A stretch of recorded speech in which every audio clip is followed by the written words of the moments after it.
నమస్తే అందరికీ. అందరూ బాగున్నారా? నేను చాలా బాగున్నాను. మనం ముందు వీడియోలో మాట్లాడుకున్నాం కదండీ! వెళ్తాం వారు ఎలా భండాసుడిని సంహరించిందన్న విషయం మనం మాట్లాడుకున్నాం కదా!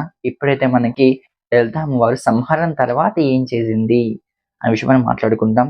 కంప్లీట్‌గా వీడియో చూడండి. స్కిప్ చేయకుండా చూస్తే మీకు బాగా అర్థమవుతుందన్నమాట. మనం అనుకున్నాం కదా! లలిత సహస్రనామంలో ప్రతి ఒక్క నామానికి అర్థం తెలుసుకుందాం అని అనుకున్నాం కదా! ఆ నామాలు తెలుసుకునే ముందు అసలు లలిత సహస్రనామాలు ఎలా వచ్చాయి ఆ విషయం గురించి, అలాగే అమ్మవారు ఉండే మన దీపం గురించి మనం కొంచెం మాట్లాడుకుందామండి. ఎందుకంటే అమ్మ గురించి తెలిస్తేనే కదా మనం ఏమైనా చేయగలుగుతాం అని చెప్పేసి కొంచెం అయితే మనం అమ్మవారి గురించి తెలుసుకుంటూ ఆ తర్వాత మనకి అమ్మవారు ఉండే ఒక మన దీపం గురించి మనం మాట్లాడుకుందామండి. ఇప్పుడైతే మనకి సంహారం అయిపోయిన తర్వాత లలిత అమ్మవారు అంటుంది, "నేనింక వెళ్ళిపోతాను.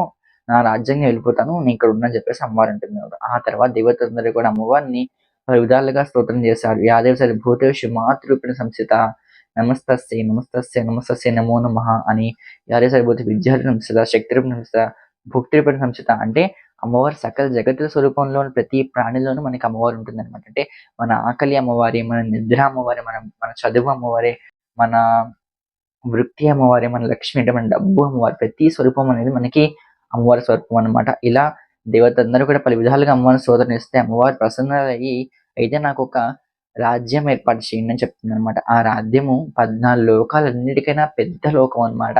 అంటే ఈ సకల భూలోకము అలాగే దేవత లోకాలు అన్నిటికి పైకైన ఒక లోకం ఉందన్నమాట.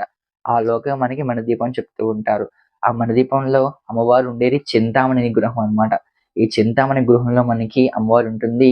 అమ్మవారు ఎలా ఉంటుంది అంటే ఒక మనకి శివుడి యొక్క అంకం మీద అమ్మవారు పడుకొని కూర్చుంటుందన్నమాట.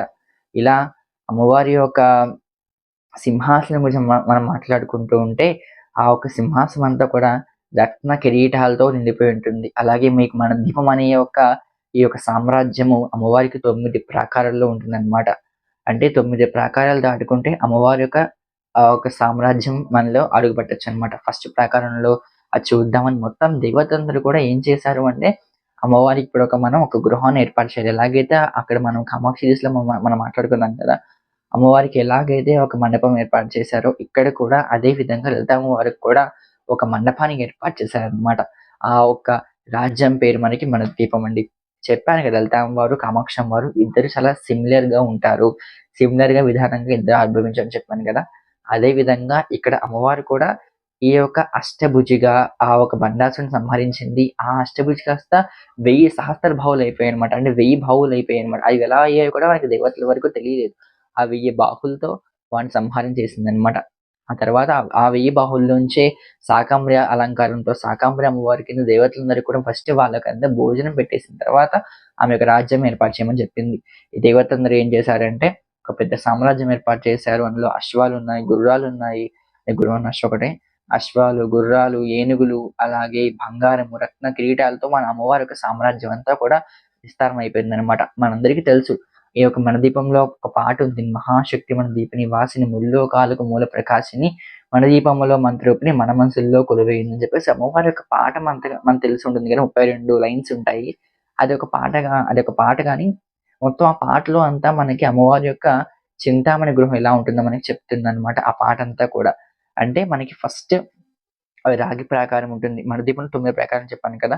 ఆ ప్రాకారాల్లో ఫస్ట్ ప్రాకారం వచ్చేసి మనకి సీసం అన్నమాట. అంటే సీసం పెంకులు ఇవన్నీ ఉంటాయి. ఆ తర్వాత మనకి ఈ రాగి ప్రాకారం, ఆ తర్వాత ఇత్తడి ప్రాకారము, వెండి ప్రాకారం, బంగారు ప్రాకారం, వజ్ర ప్రాకారం, కెంపు, మాణిక్య రత్న కిరీటాలు అలా 9 ప్రాకారాలు దాటిన తర్వాత మనకి అమ్మవారి యొక్క దర్శనం కలుగుతుందండి.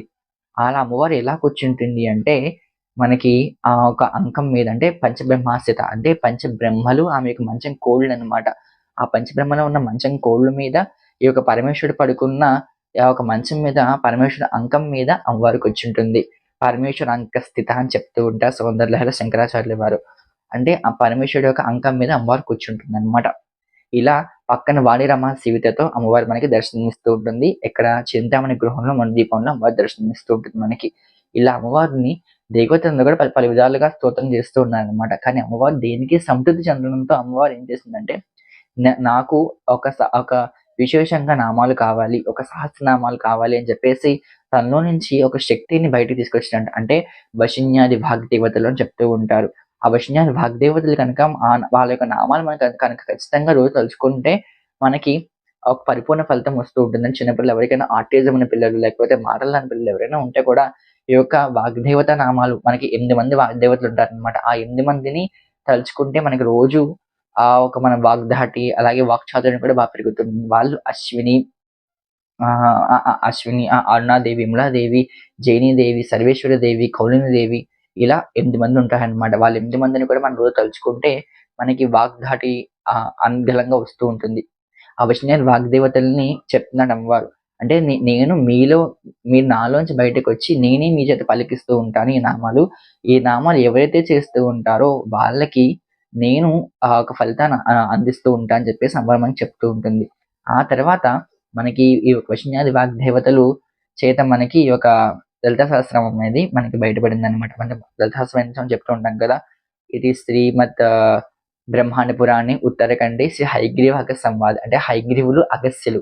హయగ్రీవ స్వామి ఏంటంటే మనకి ఈ గురు స్వరూపం అనమాట. హయగ్రీవ స్వామి కూడా మనకు గురు స్వరూపంగా మనం కొలుచుకుంటూ ఉంటాము. అలాగే అగస్త్యులు వీళ్ళిద్దరి సంవాదంలో వశిన్యాది వాగ్దేవతల చేత మనకి లలితా సహస్రం అనేది ఉద్భవించిందనమాట. ఈ యొక్క లలితా సహస్రం అనేది కూడా అంటే అమ్మవారిని లలితా సహస్రం చెప్పాలనుకున్నాను కానీ అమ్మవారిని ఎలా చెప్పాలి?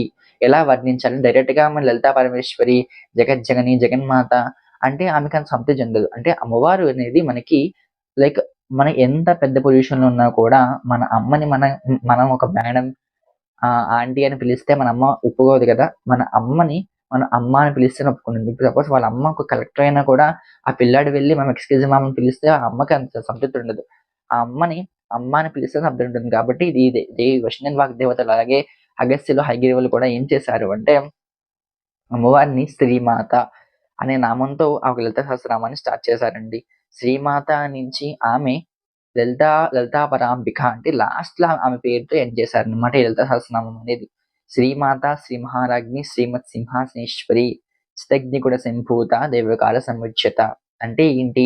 అసలు ఈ లలితా సహస్రనామం అనేది అమ్మవారి ఆవిర్భావం ముందు జరిగిందా? తర్వాత జరిగిందా? అంటే అమ్మవారు ఆవిర్భావం అయిపోయిన తర్వాత ఆమెకు ఈ సింహాసనం అంతా ఏర్పాటు చేసుకున్న తర్వాత జరుగుతుంది. చాలా మంది అనుకుంటూ ఉంటారు అమ్మవారి ఆవిర్భావం జరుగుతున్నప్పుడు దేవతలందరూ కూడా ఈ యొక్క నామాలన్నీ కూడా 1008 నామాలతో అమ్మవారిని కీర్తిస్తూ అమ్మవారు బయటకొచ్చిందని చెప్తూ ఉంటారు. అది కాదండి. మొత్తం సంహారం అంతా అయిపోయి ఆమె లోకానికి వెళ్ళిపోయిన తర్వాత అక్కడ ఒక సభను ఏర్పాటు చేసి అమ్మవారు వీళ్ళ చేత ఈ నామాలు పలికించిందనమాట. అది విశేషం అంతా ఇందులో. సో, అలాగైతే అమ్మవారు శ్రీమాత, శ్రీ మహారాజ్ఞి, శ్రీమత్ సింహాసనేశ్వరి, చిత్తగ్నిగుణ సంభూత, దైవకాల సముచ్యత అని చెప్పేసి ఈ యొక్క వశిన్యాది వాగ్దేవతలు అమ్మవారిని స్తోత్రం స్టార్ట్ చేశారండి. ఇలా అమ్మవారి స్తోత్రంలో భాగంగానే ఇంకా వస్తున్న ప్రతి లైన్‌లో కూడా అమ్మవారి యొక్క చేసిన లీలలన్నీ కూడా మనకి ప్రతి లైన్‌లో వస్తూ ఉంటాయండి. శ్రీమాత అంటే ఏంటి? ఈ లోకంలో అన్నిటికన్నా సృష్టి స్థితి లయకారిణి, అలాగే మాతృస్వరూపిణి, జగన్మాత అయిన లలితా పరమేశ్వరి, శ్రీ మహారాజ్ఞి.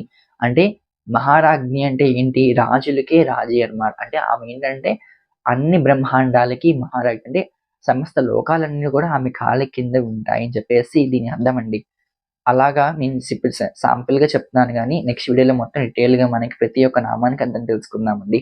శ్రీమాత, శ్రీమహాజ్ఞ, శ్రీమత్ సింహాసనేశ్వరి. ఆమె ఎలా కూర్చుంది అంటే, పెద్ద ఎత్తైన సింహాసనం మీద కూర్చుందనమాట. ఆ సింహాసనం ఎలా ఉందయ్యా అంటే, పంచబ్రహ్మాస్థిత. అంటే పంచబ్రహ్మాలంటే, పంచబ్రహ్మల మంచం కోళ్ళైతే చెప్పడానికి విధంగా అలా అమ్మవారు కూర్చుందనమాట. శ్రీమాత, శ్రీ మహారాజ్ఞి, శ్రీమత్ సింహాసనేశ్వరి, చిదగ్నిగుణ సంభూత, దైవకార్య సముచ్యత. ఇలాంటి అమ్మవారు ఎలా ఉద్భవించింది అయ్యా అంటే, అమ్మవారు మనకి చితగ్ని అంటే మీకు ఆల్రెడీ చెప్పాను ముందు వీడియోలో. చితగ్ని అంటే పరమేశ్వరుడు యొక్క ఈ యొక్క మూడో కంటి నుంచి ఇలా కనుబొమ్మల్ని గనక ఇలా దగ్గర చేస్తే ఆ చితై అనే అగ్ని ఉద్భవించింది. ఆ అగ్నితోని దేవతలను కూడా హోమం చేశారు. ఆ హోమం నుంచి అమ్మవారు బయటకొచ్చింది. ఇలా మనం ముందు వీడియోలో మాట్లాడుకున్నాం కదా! అదే అండి.